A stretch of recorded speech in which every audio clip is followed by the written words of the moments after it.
Crush ni Cedric si Jella at dahil dito naisipan niya itong bilhan ng crayons, pero pagkadukot niya sa bulsa niya ay kulang ang kanyang pera, kaya naman kinuha niya yung ipon niya at nagbenta pa siya ng ilang laruan. Pagkabalik sa store ay sold out na lahat ng crayons. Yung pala ay binili lahat ito ni James at binigay kay Jella, at dahil doon ay nalungkot si Cedric. Pero sa playground ay nakita niya ang magandang si Dave. Agad naman siyang na-inlove dito at balak niyang bilhan nito ng shoes. Kaya naman nagtipid siya at tanging bread and water lamang ang kanyang kinakain para makaipon ng pera. Pagkabalik niya sa store ay lalong nagmahal pa yung shoes. At pagbalik niya sa playground ay nakita niya si Dave na kasama na si James.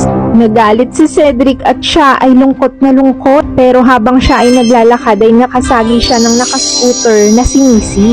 At ayun na naman, na in love na naman siya, kaya nag-ipon siya upang makabili ng scooter at makabanding niya palagi si Missy.